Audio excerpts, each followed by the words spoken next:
Hello everybody and welcome back to the channel. This is going to be part 2 on how I launch ads for a Shopify dropshipping store. If you haven't seen part 1, go ahead and check it out. It'll give you a little bit more context for this video. No BS, no snappy intro. We're going to get right to it. I want to give you guys as much information as possible. So in the last video, what we did is we launched this campaign number 1, but we got 0 sales. We spent about $140 and we did not get any sales. Now, this is not the end of the world. This is part of testing. This is part of figuring out what's working and what's not. Facebook ads are not a question of do they work or do they not work. It is a question of how well can we make them work. In the beginning, keep in mind, this is a brand new store, 0 consumer data to go on. They have like 3 purchases in the entire history of the store. So pretty much nothing to go on here. So this is all starting from brand new. So there's going to be a lot of testing involved. There are a lot of reasons why the ads could not be performing. 1, we're not targeting the right people. 2, the creatives suck. 3, there's maybe some miscommunication. Or 4, it could be the website. People don't like it. It's glitchy. Maybe you're not able to process payments. There's so many different things. Maybe the product just sucks. I'm not saying that this specific product is good or bad. I think that these products are pretty good. But the truth is that we will literally never know until we have consumer data to back up these products. Until we have a proven product market fit, it's really, anyone's guess whether it's a good product or not. You can run amazing ads to a product that nobody wants and you're not going to make any money. So there are a lot of questions that we need to answer, and looking at this, I'm going to help you figure out what those questions are and kind of how you can answer them for yourself. So let's break down what happened in this last campaign here, campaign 1.0. So we were spending $16.66 per day, which is about $500 per month. Overall, we reached 4,700 people.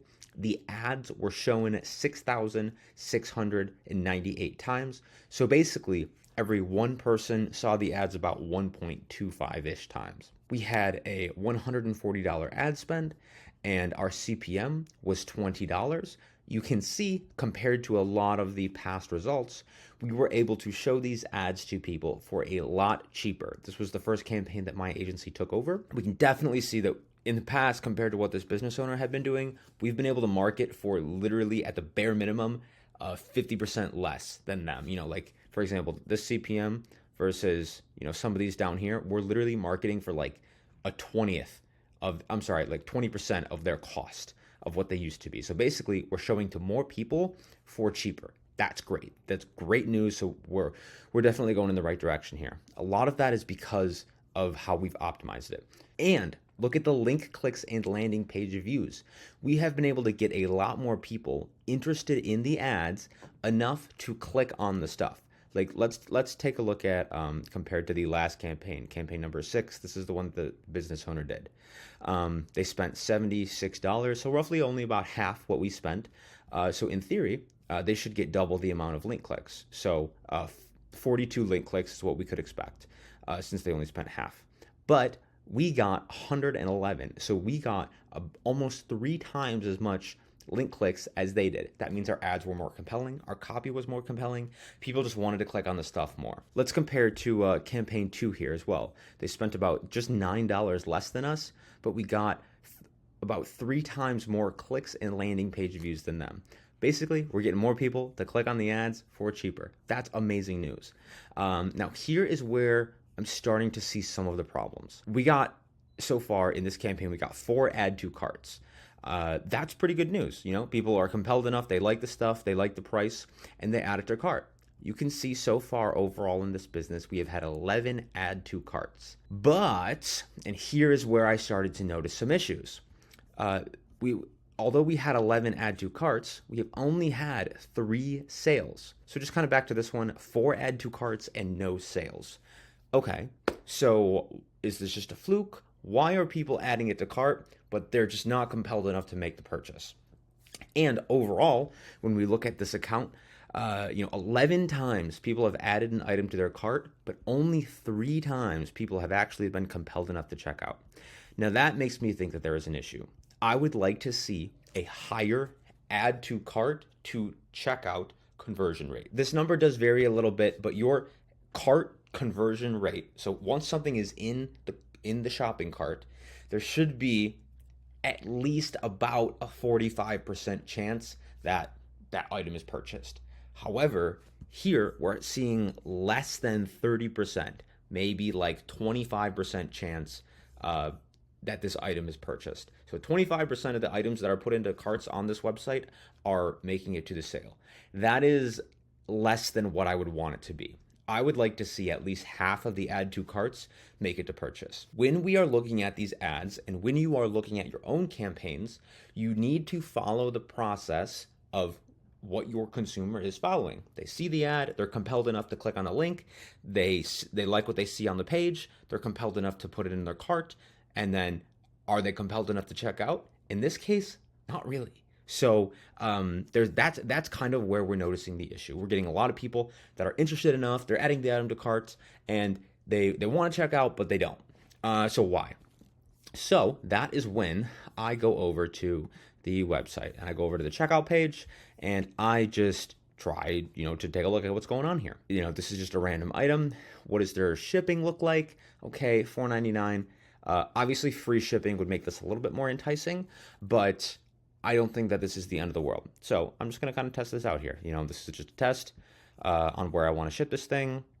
I think this is where I have noticed the problem. Shipping method. Standard worldwide shipping. Delivery within 8 to 12 working days. So basically, if you order this product, you are maybe going to get it within 2 full weeks. I definitely think this is a huge source of the problem. I think that a lot of people, and granted, I will say, we don't have hundreds and hundreds of consumer, checkout cart pieces of data to base this decision off of. But as of right now, what I'm looking at on this account, I can see that a lot of people are making it to this page, but something is telling them not to purchase. I think that the slow shipping time and the cost of shipping could be something that's convincing them not to purchase. So what I did is I reached out to our client, I reached out to the business owner, and I said, hey, we're noticing this issue. Your cart conversion rate is below industry standard, kind of by a lot. So I think that there could be some issues that we could solve and, kind of help turn this around, help you get more purchases. That's what the data is telling us. We are only making decisions based on what the data tells us here. So a couple options here. I'm not saying, don't charge for shipping at all. I know they do have an option here that over $50 you get free shipping. So that is, something they could be doing. I think it would be nice to offer a quicker shipping method here. You don't need to necessarily do that for free, but maybe give away the long shipping for free so that people can have free shipping if they want it, or they can get expedited quick shipping for a higher price. This could help people to choose what they want opposed to just waiting all that time. I know that this is a drop shipping store and that can be a little bit difficult with shipping times. However, I do think that this is causing some people not to purchase this product. So basically, what I did is I went in and I looked at the data, and that's what's telling us this. That is what to do if your campaign gets 0 sales. You literally go in and look at every single step of the process, compare it to other campaigns, compare it to what your competitors are doing, and take a look at how well they're doing. Again, follow the ads through the whole process. Once somebody sees your ad, are they compelled enough to click on it? In this case, we got a good number of link clicks, so I would say yes. Once they get to the landing page of the product, are they compelled enough to put that product in their cart? In this situation, I'd say, yeah, it looks like people are convinced enough to put that product into their cart. Once they get to the checkout page, are they convinced enough to purchase? Based on the data here, I would say no. Something is stopping them from purchasing these products, and based on what I'm seeing on the checkout page, those would be my best guesses, is that the shipping time and the price of shipping is stopping people from doing this. But the only way that we are going to know and that you are going to know is if you test. So that is exactly what you can do when your campaigns are not performing and you're not getting any sales. I hope this video has provided you guys with some value today. If it has, my only ask is that you click that subscribe button and stick around. There is going to be a lot more content coming up, and take a look at our past content. There are plenty different breakdowns on how we do this for different types of businesses: local lead generation, home service, e-com. I want our company Taurify to not only provide our clients with great results and great success, but also be a pillar and a resource in the industry. Thank you all for checking out this video, and I will see you all in the next one.